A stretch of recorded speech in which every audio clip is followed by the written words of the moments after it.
Andy, A Dog's Tale. The day Andy opened his eyes to the world, the sky was painted with hues of gold and lavender.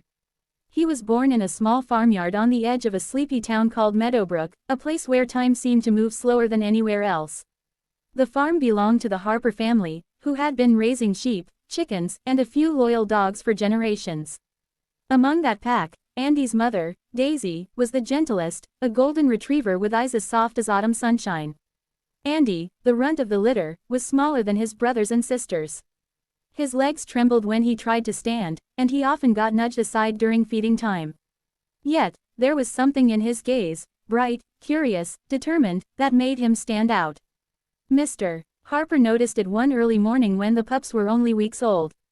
"This little fella has fight in him," he said, gently scratching Andy behind the ears. "Mark my words, Daisy, he'll surprise us all." And so began the story of Andy. Chapter 1. The Farmyard Life. Andy grew up chasing chickens, tumbling with his siblings, and watching the sheep graze under the wide Meadowbrook sky. He loved the scent of the earth after rain and the warmth of hay in the barn.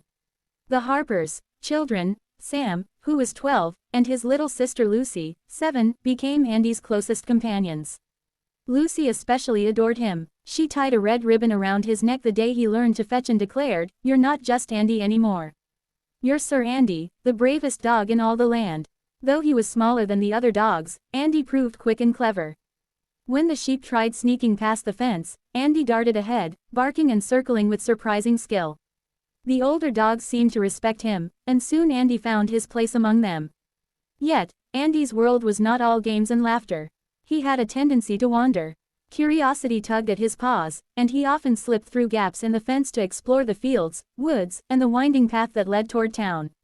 Sam would scold him when he found Andy sniffing near the road. "One day, you'll get into real trouble," Sam warned. But Andy only wagged his tail, as if to say that adventure was worth the risk. Chapter 2. The Call of the Road. One autumn afternoon, a storm rolled into Meadowbrook. The rain hammered the rooftops, and the sheep huddled together while the dogs kept watch. Amid the chaos, a section of the fence collapsed, and a few sheep bolted into the open field. Andy didn't hesitate. Though the older dogs barked, unsure whether to follow, Andy charged into the storm. His little body pushed against the wind, and his paws sank into the mud, but his determination was unshakable. He barked and circled, guiding the sheep back toward the farm. Mr. Harper, who had gone out with a lantern, saw Andy's courage. "Well, I'll be," he whispered as Andy herded the last of the runaway sheep through the gate. "This pup's got the heart of a lion." From that night forward, Andy became more than just a pet. He was a worker, a guardian, and a true farm dog. Still, the call of the road whispered to him. On clear days, when the sun stretched across the fields, Andy would gaze beyond the farm toward the horizon. Something out there seemed to beckon him, though he could not say what. Chapter 3. Into Town. Andy's chance came one Saturday morning when Lucy left the gate unlatched. Andy trotted down the dusty road, ears perked, nose twitching at unfamiliar scents. The road led him into Meadowbrook Town Square, alive with people and smells. Vendors sold baked bread, roasted meat, and flowers. Children laughed and ran about. Andy padded through the crowd, drawing smiles wherever he went. "What a handsome little dog," someone said. "Look at his ribbon," another remarked. Andy wagged his tail proudly. But then he heard it, the sound of crying. In an alley beside the bakery, a boy sat curled up, hugging his knees. He looked to be about Andy's age in human years, perhaps 10 or 11. His clothes were worn, his face pale. Andy tilted his head, then trotted closer. He nudged the boy's hand with his nose. The boy startled, then slowly smiled. "Hey there," he whispered. "You don't mind me, do you?" Andy licked his hand. The boy laughed softly. "Guess not. My name's Jack. Don't suppose you've got a home for me in that fancy ribbon of yours, huh?" Andy didn't understand the words, but he understood the sadness in Jack's voice. He pressed closer, letting Jack bury his face in his fur. For that moment, Andy became the boy's comfort. Sam eventually found Andy and scolded him for running off, but Jack had already disappeared into the crowd. Andy looked back down the alley, his heart tugging strangely.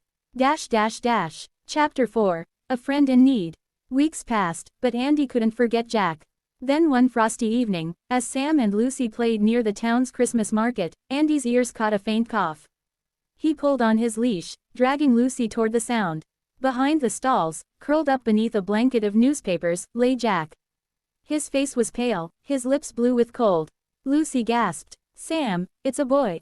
He's sick. Sam hesitated, unsure what to do, but Andy barked insistently until passers-by gathered.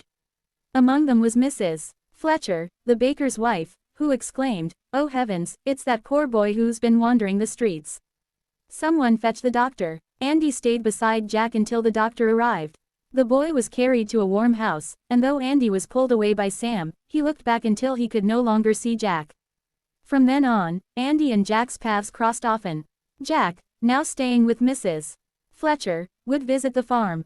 He and Andy became inseparable, running through fields, climbing hay bales, and chasing each other down the lanes. Jack laughed more now, and Andy barked with joy at his side. Chapter 5, Trials. But life has a way of testing bonds. One summer, a wildfire spread through the dry woods near Meadowbrook. The flames crept dangerously close to the Harper farm. Smoke choked the air, and panic spread among the animals. As the Harpers gathered to evacuate the children and livestock, Andy realized Jack was missing. He remembered Jack saying earlier that he wanted to explore the woods. Heart racing, Andy darted into the smoke. The heat was unbearable, but Andy pressed on, nose low, ears sharp. At last, he found Jack, trapped near a fallen tree, coughing and frightened. Andy barked and tugged at Jack's sleeve, guiding him toward a gap in the smoke. The boy stumbled, but Andy pushed and pulled until they both emerged onto the road where rescuers were gathering. Jack collapsed into Mrs. Fletcher's arms, sobbing, while Andy stood beside him, fur singed but eyes fierce. He had faced the fire and protected the one he loved most. Chapter 6, The Years of Change. Time flowed like the river that wound through Meadowbrook. Sam grew taller, Lucy grew wiser, and Jack grew stronger under the care of the town. Andy, too, grew older, his once boundless energy mellowing into calm wisdom. His muzzle turned silver, and his eyes carried stories of storms weathered and joys shared.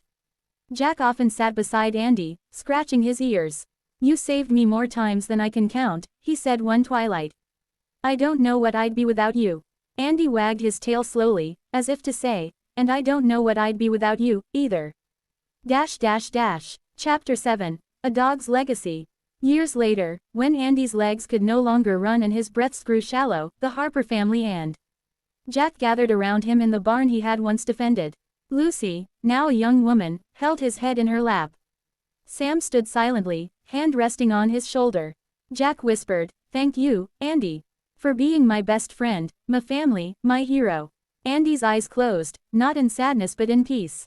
He had lived fully, loved deeply, and left his mark on every soul in Meadowbrook. The Harpers buried Andy beneath the old oak tree by the pasture. On his grave, Jack carved the words, "Here lies Andy, friend, guardian, and the bravest dog in all the land." And though Andy's tale ended that day, his spirit lived on in every laughter of a child, every wag of a dog's tail, and every whispered story passed down in Meadowbrook. Epilogue. The tale remembered. Years later, Jack became a teacher in Meadowbrook, often telling his students the story of a small golden dog who once saved him from fire and loneliness. "His name was Andy," Jack would say, eyes shining. "And he taught me that even the smallest among us can carry the biggest hearts." And so, Andy's tale lived on, not just in the memories of those who knew him, but in the hearts of generations who learned from his courage, loyalty, and love.